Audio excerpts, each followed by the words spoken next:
Hello बच्चों, let's read the question. Question है, solution of sodium metal in liquid ammonia is strongly reducing due to the presence of. Options हैं sodium atoms, sodium hydride, sodium amide, solvated electrons. Right, चार options आपको दिए गए हैं। तो अगर इस क्वेश्चन में हम बात कर लेते हैं कि हमारा की कॉन्सेप्ट क्या होगा, तो वो क्या होगा, आप Na को लिक्विड अमोनिया में डाल रहे हो। राइट, सोडियम को आप लिक्विड अमोनिया में डाल रहे हो जो कि आपका NH3 है। तो क्या रिएक्शन होती है उसी को हमने समझना है और उसी के बेसिस पे हमने इस क्वेश्चन का आंसर दे देना है। तो देखो क्या होता है, सोडियम जब X plus Y moles of ammonia के साथ रिएक्ट करता है, राइट, लिक्विड अमोनिया के साथ रिएक्ट करता है, some X plus Y moles of ammonia, तो यहाँ पे क्या होता है, एक तो बन जाता है NaNH3X NaNH3Y plus electron NH3X minus. Basically यहाँ पे समझ में क्या आ रहा है आपको कि ये तो जो बना है वो आपके आयन है और यहाँ पे बन गया है इलेक्ट्रॉन। रादर इसको हम बोलते हैं सॉल्वेटेड इलेक्ट्रॉन्स।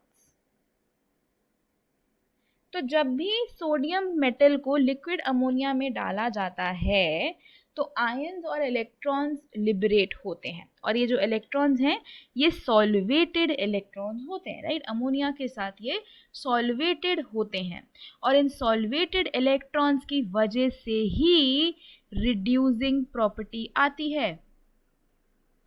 राइट, ये जो इलेक्ट्रॉन लिबरेट हो रहा है यहाँ पे, ये इलेक्ट्रॉन, ये जो सॉल्वेटेड इलेक्ट्रॉन्स हैं, इसकी वजह से इसकी कौन सी प्रॉपर्टी होती है, रिड्यूसिंग प्रॉपर्टी होती है। So because of the liberation of electrons, solvated electrons, when sodium metal is dissolved in liquid ammonia, it leads to its strong reducing property। electron loss होने की वजह से reducing property बढ़ जाती है ना, क्योंकि loss of electron होता है तो मतलब वो ज़्यादा रिड्यूसिंग है, वो दूसरे को ज़्यादा रिड्यूस कर सकता है, उसमें दूसरे को रिड्यूस करने की टेंडेंसी है।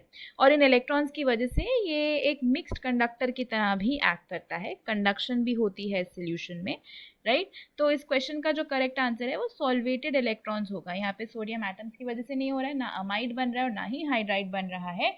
इलेक्ट्रॉन्स जो यहाँ पे हमको मिल रहे हैं सॉल्वेटेड इलेक्ट्रॉन्स, इनकी वजह से रिड्यूसिंग प्रॉपर्टी होती है। तो अगर हम इस क्वेश्चन के आंसर की बात करेंगे तो आंसर हमारा हो जाएगा option D, solvated electrons. Hope you understood it well.